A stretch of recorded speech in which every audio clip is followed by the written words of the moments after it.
Exploring the Heartland. I'm Fred Martino. Well, we have an amazing start to this program. We are going to be focusing on the Gateway City and a very busy summer of activities, and I am so pleased to have with us for the entire half hour today Catherine Neville. She is Vice President of Communications for Explore St. Louis. Catherine, it is so good to have you here. Thank you so much, Fred. I'm happy to be here. Love St. Louis, love the opportunity that we're getting a chance to kind of preview all the big events this summer and some places that people should visit any time of the year. We won't get to everything. You couldn't possibly. You couldn't possibly in a half hour, that's true. But we have some highlights, and we start with one of my favorites, which is the Missouri Botanical Garden, and a colorful exhibit by a world-famous artist. Yes. So Chihuly, obviously the Botanical Gardens is known for its permanent Chihuly installations that you can see in some pockets of the garden. But right now there is just a massive installation of new work that was actually assembled on site. So people came in, like an entire semi-truck worth of workers came and hand assembled these pieces on location for weeks. It's astoundingly beautiful, and the way that it integrates with the landscape throughout the entire garden, it is absolutely a must-see. Plus, they have Chihuly at night. So to see it during the day is wonderful, but when you go back in the evening and then it's lit, I mean, it's glass. So it just kind of glows from within. It's absolutely beautiful. They are amazing works of art. I've seen them at a number of different gardens and museums, and even the Bellagio Hotel in Las Vegas. Yes. They're incredibly popular, and the garden is worth a visit anytime, regardless. It is. This makes it even more urgent to get Absolutely. there. Yeah. So year-round, the garden is beautiful. But one thing to make note of is the new Jack C. Taylor Visitor Center just opened up over the past year. So if you haven't been back in a few years, even if you missed Chihuly, which runs through October, you still should check out the new Visitor Center. It's well, gorgeous. we have a great reason to get out to St. Louis. Lots of folks love the Cardinals and the Blues, and now they can cheer on a soccer team. Yes. At a new stadium. Let's talk about that. Brand new. So the club is called St. Louis City SC Soccer Club, and the new stadium, which is almost $500 million, was invested to create this stadium in downtown West. It's called City Park, and so if you know where Union Station sits along Market, City Park is essentially catty corner, and they've taken up, and this is unique in the MLS, they've taken up a 30-acre campus. So all of their practice fields are across Market, just to the south. And so everything is contiguous. So they have their practice fields, then they also have the stadium. And the stadium itself it's 40 feet below street level. And they have overhangs to protect you from, rain and wind. But they've designed it to kind of capture all of the sound. So there is tremendous energy. Plus, I should mention, most of these games are selling out. So if you think you want to go to a game, get on to SeatGeek and reserve a seat, because they're very hard to find. And one of our James Beard award-winning chefs, Gerard Kraft, actually curated the culinary program, and it's all local.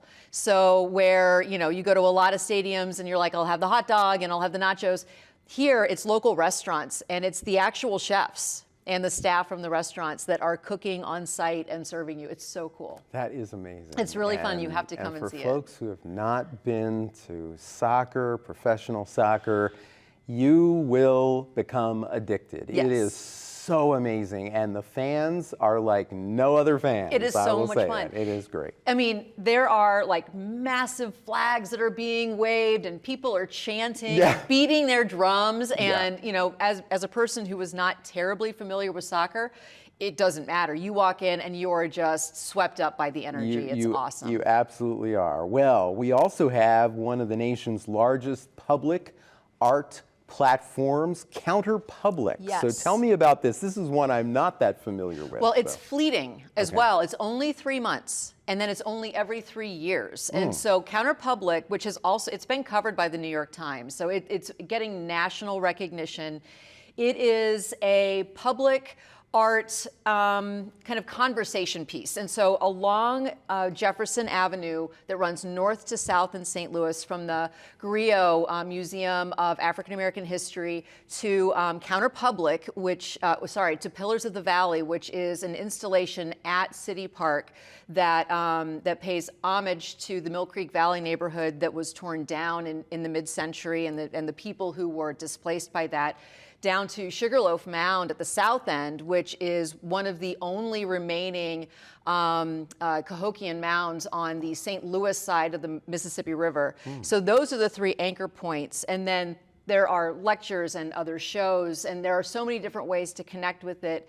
It's so big that it's very hard to distill down, but if you're interested in very thought-provoking, public art that is meant to kind of center the public discourse around who we are in the places that we live, Counterpublic is a fascinating way to experience that. Sounds really interesting. So we've had art, we've had nature and sports. Of course, we also have music. Yes. And at the end of August, you have the Evolution Music Festival. Yes. So this is going to be in beloved Forest Park, which obviously is where we have the zoo and the art museum, the Muni. So Evolution is going to take place over 2 days, August 27th and 28th, I believe. I want to make sure that I'm right on that, 26th and 27th. And the first night, the Black Keys are headlining. The second night, Brandi Carlile is headlining.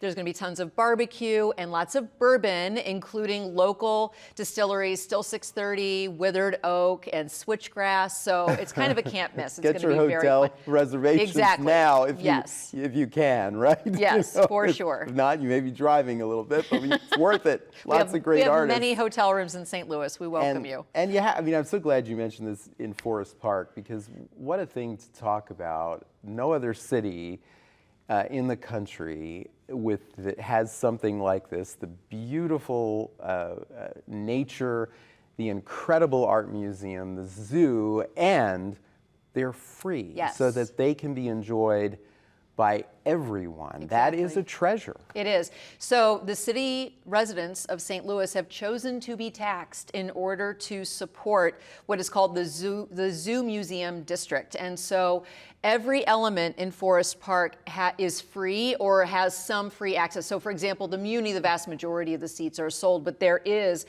a select number that you can get into the Muni for free at every performance. The zoo is, you can free to walk in, the art museum free to walk in, the history museum, the science center, all of it is free. Yeah. And speaking of, I'm not sure if this is on your hit list, but at the St. Louis Art Museum, this is a ticketed exhibition, but the Monet Mitchell exhibition is happening right now.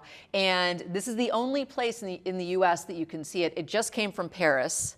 And so everyone knows Monet, but Mitchell is a female painter who was painting in the same area of France in like the 60s, 70s. And so it's really interesting to see their work juxtaposed and see how they're both very abstract in their approach. And so it's a really, really fascinating, and you can only see it in the States. Absolutely. Here in St. Louis. Been a visitor many times to the museum, and I just wanted to mention that because for folks who are not that familiar, something that we can really treasure in this region to have that opportunity. It is so, so unusual. Free and open to all. Yes, very important.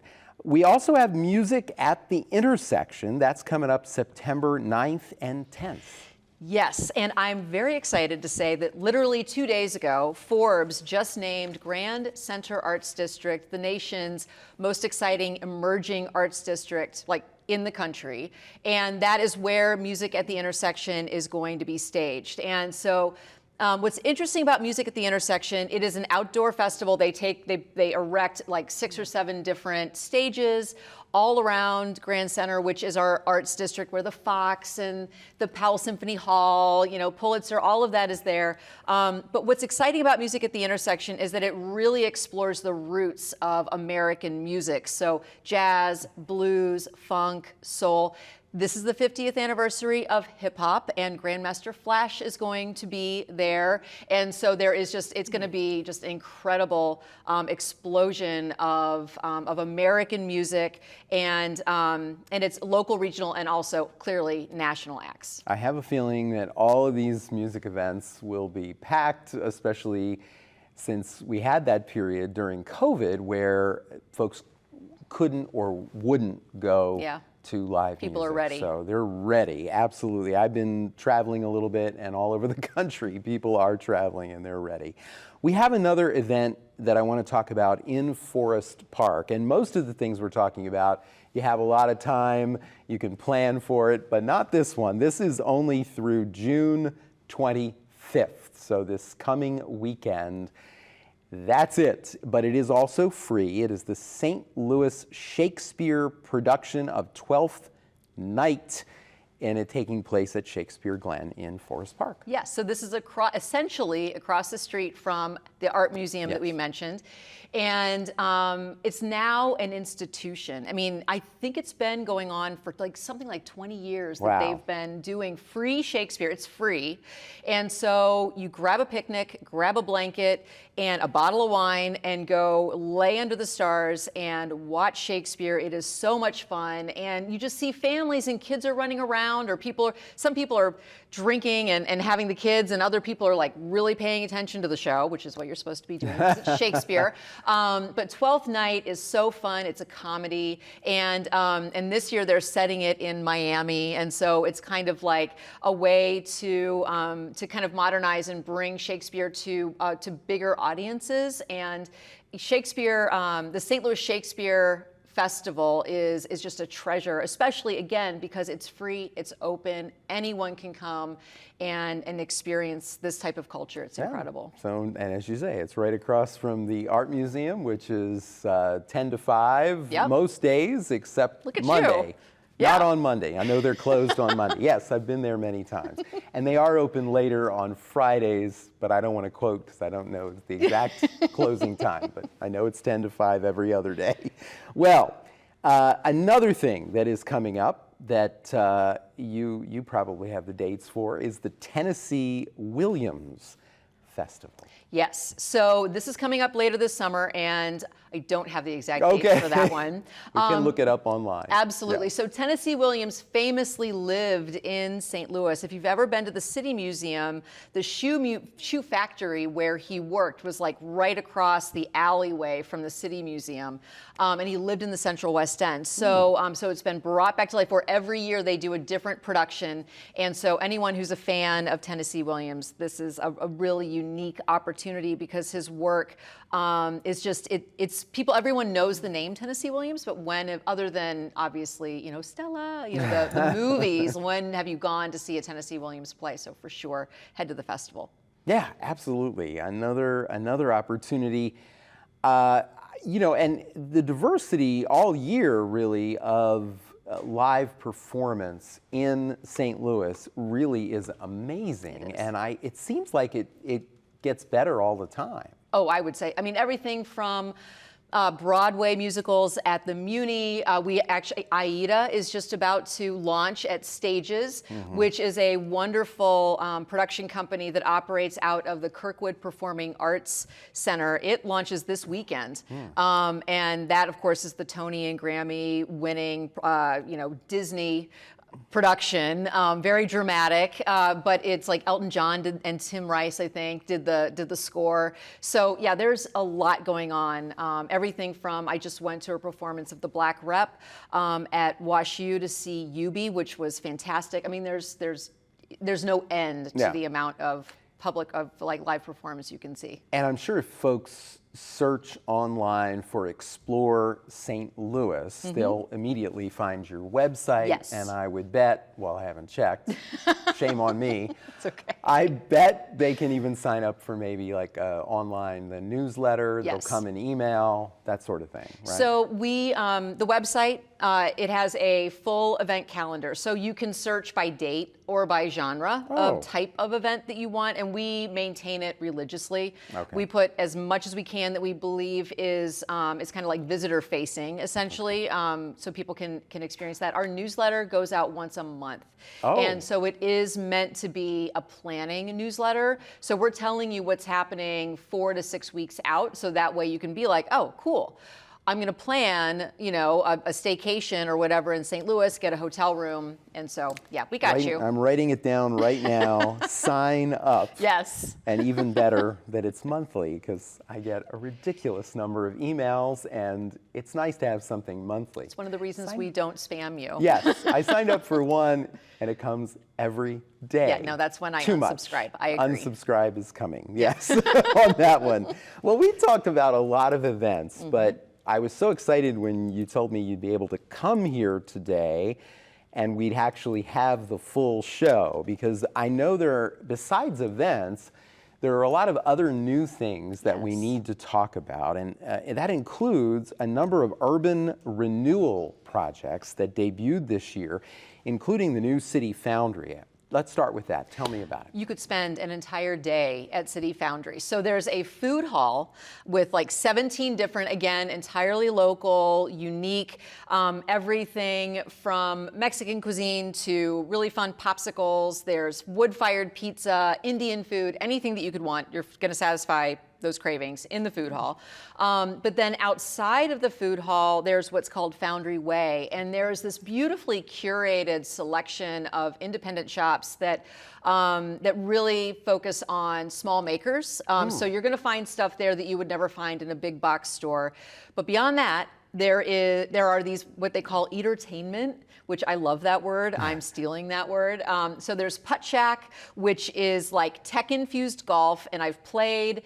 You can't cheat, because there's like, you can't like pick your ball up and like drop it into the puck, because it follows your ball. There's something in the little golf ball where it knows how many times you've hit it, and it knows when it goes in the hole, or the cup, sorry. And you can have drinks and food while you're there. So that's at City Foundry. Also the Alamo Draft House, which has 10 screens, and everyone's essentially a lazy boy, and they bring food and drinks to your recliner while you watch a movie.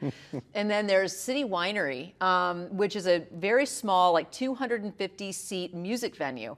And they house ferment their wines. So it's wine on tap, a really great kind of wine-focused small menu, but they're bringing in, because there are locations. It started in New York. There are locations in Chicago and other big cities, and so they bring in these national acts that you would never expect in a teeny tiny venue that only seats 250 in St. Louis, and we're getting them here because of City Winery. So there's a lot going on at City Foundry. And you can just feel the excitement when you're talking about food and wine. And Yes. people, as they hear you talking about that, might say, have I seen Catherine before somewhere? Quite possibly. And they may have, haven't Yes. they? Yeah. So I launched Sauce Magazine and then Feast Magazine, and I did Feast TV, which aired on PBS regionally for 8 seasons. Okay. And now I do Tastemakers, which airs nationally on PBS. So I'm always talking about food. I love to eat and I love to drink wine and spirits and beer. Yes, yes, and as you talk about all of it, Catherine, I told you I moved here about 1.5 years ago, but I've already gained 15 pounds. That's your freshman 15. That's good. There's nothing like the food in the Midwest, as someone who lived here for a long time. That is true. Many years ago. Yes. Lost some weight when I left, gained some weight when I came back. Welcome back. We're happy to have Welcome back. Barbecue especially. You already talked about that. Yes. So, a weakness. So, Armory STL, something else to talk about here. It is so cool. So if you're familiar with driving down 6440, like through the city, so on one side of the highway is City Foundry, on the other side is the Armory, and it was boarded up, abandoned for so many years. It is literally an old armory that was built in like the 1930s, and then it became a music venue. The Grateful Dead played there, Tina Turner played there, and then it was a tennis thing, like people like Arthur Ashe actually trained there, and then it was abandoned. And now it's been kind of rethought into quite literally the largest bar in St. Louis, and it is like an entertainment complex. It has the largest indoor television screen in the Midwest, 8 bars, all these yard games, so you can play badminton, you can do teeter-totter, you can do all these different things, and they also have a massive stage, and they bring in local and national acts to play music. So you can go in. If you don't get a ticket to the St. Louis City SC game, because they're, as I said, perennially sold out, you can go and watch it on the big screen at the Armory, drink a beer, hang out, and have fun. Yeah. So haven't been there amazing. yet, but now that you've talked about it, I will be there. Another place where I have been, it's one of my favorite spots in St. Louis, Union Station. Yes. We talked about it very briefly earlier with the wheel, the amazing aquarium, and a brand new soccer pub as Yes. well, speaking of soccer. Well, it's catty corner to City Park. And so it's called The Pitch. Big surprise, because the pitch is the field. I've learned this year. And so the pitch, it is a soccer pub. It's beautifully designed with like leather banquettes, a really fantastic menu, tons of beer on tap. And again, anytime you want to watch St. Louis City SC or any other sporting event, tons of TVs. So very casual, very fun. But you mentioned the aquarium. They opened up right before the pandemic. And so it's quite possible that you still haven't had a chance to visit, but it's highly, highly worth a visit. And then go up in the wheel. It's very fun. Oh, yeah, absolutely. You have to do it. And the kids absolutely love the aquarium. And there's a lot of hands-on things there, Yeah, too. you can touch the jellyfish. You can touch a lot of things. And then wash your hands. Yes, wash your hands. City Museum, you've mentioned it a couple of times, but we haven't had a chance to really talk Have you about it. been? I have not. It's, I know, another free attraction. No, City Museum is not free. Oh, it's not free. No, Okay. it is not free. But it's another museum to go to. There are a number of free museums. Museum. Okay. So it is. It's not just a museum, right? No. No. I okay. mean, if. It's called City Museum. Yeah. but, So if being able to see the world's largest pair of underwear and the world's largest pencil and a humongous bug collection and being able to crawl through the belly of a concrete whale and then climb up to the roof and get into a school bus that is hanging over the edge. Okay. If that's your idea of a museum, then this is a The museum. kids love this one. Yeah, and so do the adults, because it is St. Louis and there is a bar on every level. Every So, level. Okay. Yes. Great. We like to feed and drink people, so yes, come visit. Got to get that freshman 15, as Right, you said. exactly. So, Labor Day weekend, for folks who are wisely planning ahead, we have the Japanese Festival at the location where we started our conversation, Yes. the Missouri Botanical Garden. This is one of, I didn't know this, one of the largest and oldest festivals of its kind Yes. in the entire United States. That's right. And the Japanese garden, which is part of the Missouri Botanical Gardens, is one of the largest areas in the entire complex, for lack of a better term. And it is incredibly serene. But what is really interesting is there is an island in the middle of this lake, essentially, that is closed off to the public every day except for during the Japanese festival, and that's where they have the tea ceremony. And so if you've ever been curious and you want to get onto that island, you want to see what's going on, I mean, Japanese festival is the only time that you can do that. You can go and feed the koi, and and there will be sake, there will be music, there's food. So it really is a celebration of Japanese culture, and so it's a wonderful time to visit. Have you ever been to Japan? I've been to the airport on my way to Vietnam. Ah, okay, but not actually been to Japan. I have No. not either, and I probably won't anytime soon. Well, but then I will come to St. St. Louis Labor Day weekend for Yes. this festival. Yes. It sounds amazing, and I will be there. And when I'm there at the Botanical Garden, Yes. I always like to visit a couple of areas for what Food? else? Food again, right? Yes. So we got a couple of those. Let's start with the Grove. Okay, well, I want to pay homage to your favorite, The Hill, The Hill. which is nearby. Obviously, that is a famous area full of Italian cuisine. It is where toasted ravioli was invented. And it's also where one of the most highly anticipated restaurant openings in St. Louis just happened, but it's not Italian. It's actually Nick Bogner, who opened up Indo, which is within 2 blocks of the Botanical Garden. He just opened Sado on the hill, serving sushi and all kinds of wonderful Japanese food. So that really dovetails Good timing. with, yeah. yes. But then the Grove is just kind of a hop, skip, and a proverbial jump away from the Botanical Gardens, and that's where you'll find Urban Chestnut Brewing Company and Grace Meat and Three, where you can get awesome fried chicken. It's where Rockwell Beer is located. It is just this wonderful, very kind of young, vibrant neighborhood that is entirely walkable and just right up and down the street. You can, from corner to corner, you're going to find something to do at almost every storefront. So the Grove is also a wonderful spot. Great tips. Catherine Neville, she is the Vice President of Communications for Explore St. Louis and the host of Tastemakers on PBS stations nationwide. That's right. Catherine, what a delight to have you with us. Oh, Thank you for being here. Thank you. It's entirely my pleasure. Great to have you here. That is Exploring the Heartland. I'm Fred Martino. Talk to us. The address is contact@wsiu.org. Give us your ideas for the people, places, and events that shape our region. Thanks for being with us.